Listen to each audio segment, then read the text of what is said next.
పెళ్ళైనా పండగైనా వేడుక ఏదైనా పట్టు చీరల ప్రత్యేక వేదిక వారాహి సిల్క్స్. ఆంధ్రప్రదేశ్ రాజధాని అమరావతి నిర్మాణానికి సంబంధించిన పనుల్ని వేగవంతం చేసేందుకు సిఆర్డీఏ ప్రత్యేకమైనటువంటి చర్యలు తీసుకుంది. ప్రధానంగా రాఫ్ట్ ఫౌండేషన్లో నిర్మించినటువంటి ప్రధాన భవనాలు అంటే ఆంధ్రప్రదేశ్ అసెంబ్లీ, ఆంధ్రప్రదేశ్ హైకోర్టు, అలానే హెచ్ఓడి బిల్డింగ్స్ ఇవన్నీ కూడా శాశ్వత భవనాలుగా ఏర్పాటు చేసేటువంటి క్రమంలో గతంలో చంద్రబాబు నాయుడు ప్రభుత్వం 2018-19లోనే వీటికి సంబంధించినటువంటి ఫౌండేషన్లు నిర్మించింది. అయితే అవన్నీ కూడా గత 5 ఏళ్లలో నీటిలో మునిగి ఉన్నటువంటి పరిస్థితి. అక్కడ నీళ్లు తొలగించేటువంటి ప్రక్రియని సిఆర్డీఏ ప్రారంభించింది. తాజాగా నీళ్లు తొలగించడానికి అంటే దాదాపు 1 టీఎంసీ వాటర్ ఈ పునాదుల్లో ఉందనేటువంటి అంచనాని ఐఐటి నిపుణులు, ఇంజనీరింగ్ నిపుణులు, నీటిపారుదల నిపుణులు కూడా విశ్లేషించారు. ఈ నేపథ్యంలో సిఆర్డీఏకి ఒక టాస్క్ ఇచ్చారు. గత వారం రోజులుగా ట్రాక్టర్ల ద్వారా మోటార్లు ఏర్పాటు చేసి నీళ్లు తోడేటువంటి ప్రక్రియని సిఆర్డీఏ ప్రారంభించింది. అయితే ఈ పని చేసే క్రమంలో కనీసం 25 నుంచి 30 రోజులు పడుతుందనేటువంటి రిపోర్ట్ వచ్చిన నేపథ్యంలో ఏపీ సిఆర్డీఏ ప్రత్యేకంగా నవీ ముంబై నుంచి కొన్ని మోటార్లను తెప్పించింది. దాదాపు ఒక 7-8 మోటార్లు తీసుకొచ్చి వివిధ ప్రాంతాల్లో వాటిని ఇంటిగ్రేట్ చేశారు. ఆ పనులు శరవేగంగా పూర్తయ్యాయి. ఇప్పుడు నీళ్లు తోడేటువంటి ప్రక్రియ జరుగుతుంది. నర్మదా ఆఫ్షోర్ కన్స్ట్రక్షన్స్ లిమిటెడ్ దీనికి సంబంధించినటువంటి కంపెనీకి ఈ కాంట్రాక్ట్ దక్కింది. ఈ కంపెనీ ఇప్పుడు ఈ పనులన్నీ కూడా చేపట్టింది. ఇది నవీ ముంబైకి చెందినటువంటి సంస్థ. నవీ ముంబై అంటే మహారాష్ట్ర నుంచి వచ్చినటువంటి సంస్థ. ఇప్పుడు ఏర్పాటు చేసినటువంటి మోటార్ల వలన ఈ మోటార్ల పనితీరుని దృష్టిలో పెట్టుకొని చూస్తే కనుక చాలా వేగంగా అంటే 10 రోజుల్లోనే మొత్తం నీటిని తొలగించేటువంటి అవకాశం ఉంటుందనేటువంటి సంకేతాలు స్పష్టంగా కనిపిస్తున్నాయి. ఈ మోటార్ల బిగింపు ప్రక్రియని ఇప్పటికే అధికారులు పూర్తి చేశారు. భారీ ఎత్తున ఉన్నటువంటి ఈ మోటార్లని ఒకసారి మనం చూస్తే కనుక 4 కార్నర్లలో 4 వైపులా కూడా ఈ మోటార్లను బిగించి ఆ బిగించినటువంటి మోటార్లకు సంబంధించినటువంటి కేబుల్స్ని ఇక్కడ ఏర్పాటు చేశారు. వీటి ద్వారా ఒక పైప్ లైన్స్ ద్వారా వీటిని ముందుకు తీసుకెళ్లేటువంటి ప్రయత్నం జరుగుతుంది. ఈ పైప్ లైన్లకు సంబంధించినటువంటి చర్యల్ని అంటే వీటికి కిందన సిమెంట్ పైప్ల అమర్చడం ద్వారా లోపటి నుంచి నీళ్లు రిలీజ్ చేస్తున్నారు. ఇక్కడి నుంచి ఒక వాగులోకి ఈ నీటి మొత్తాన్ని కూడా పంప్ చేస్తున్నారు. అక్కడి నుంచి కృష్ణానదికి అనుసంధానిస్తూ ఒక కాలువనే ఏకంగా తవ్వారు సిఆర్డీఏ అధికారులు. ఈ కాలువ ద్వారా నీరుని పంపించేటువంటి క్రమంలో ఎందుకంటే 5 ఏళ్ల పాటు ఇక్కడ చెరువులో పూర్తిగా చేపలు కూడా నివాసం ఉంటున్నటువంటి పరిస్థితి ఉంది. చేపలు పట్టేందుకు కూడా స్థానికంగా ఉన్నటువంటి ప్రజలు పోటీ పడుతున్నారు. వాటర్ పంపింగ్ చేసేటువంటి క్రమంలో ఆ వాటర్ మొత్తంలో కూడా చేపలు బయటకు వస్తాం కూడా ఇప్పుడు ఆసక్తికరంగా మారింది.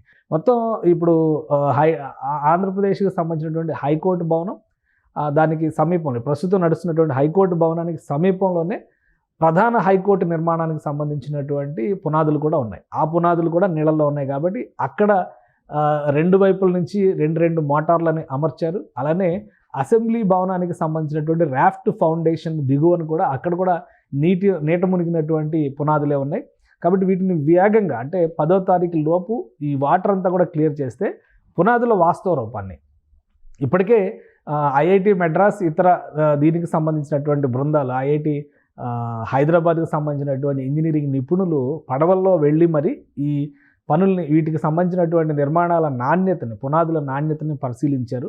అవి నిర్మాణానికి పనికొస్తాయని తేల్చారు. కానీ నీటి తోడివేత జరిగిన తర్వాత వాస్తవ స్థితిని అధ్యయనం చేయడానికి మరింతగా అవకాశం ఉంటుందండి. ఎందుకంటే సామర్థ్య పరీక్షలు కూడా నిర్వహించేటువంటి అవకాశం ఉంటుంది. ఈ సామర్థ్య పరీక్షలు నిర్వహించేటువంటి క్రమంలో అధికారులు కొంత సమయం 1 వారం నుంచి 15 రోజుల సమయం తీసుకునేటువంటి అవకాశం ఉంటుంది. అందుకనే ఈ నిర్మాణాలపైన ఫోకస్ పెట్టారు. మరోవైపు ఇందులో నుంచి తోడుతున్నటువంటి నీళ్లు పక్కన లోతట్టు ప్రాంతాల్లోకి మళ్ళీ వెళ్ళిపోయి అక్కడ మళ్ళీ ఉంటే తర్వాత నిర్మాణం ఇబ్బంది అవుతుందనేటువంటి ఆలోచన చేయడం వల్ల ఈ రాఫ్ట్ ఫౌండేషన్లో ఉన్నటువంటి ప్రదేశాలని 2 భాగాలుగా విభజించి మధ్యలోంచి ఒక రహదారిని ఏర్పాటు చేసి అంటే రహదారిలాగా ఒక కట్టని ఏర్పాటు చేసి ఆ కట్టలోకి నీళ్ళని వెళ్లకుండా అటువైపు ఇటువైపు నీళ్ళని 2 భాగాలుగా విభజిస్తూ 2 వైపుల నుంచి మోటార్లు పెట్టి తోడేటువంటి ప్రణాళికని అధికారులు అమలు చేస్తున్నారు. స్థానిక ప్రజలు కూడా ఈ ప్రదేశాలకు వచ్చి మొత్తం గమనిస్తున్నారు. ఇక్కడ వస్తున్నటువంటి చేపలను పట్టుకునేటువంటి ప్రయత్నం జరుగుతుంది. చేపలతో పాటు అనేక రకాల జీవజాలాలు ఎందుకంటే అది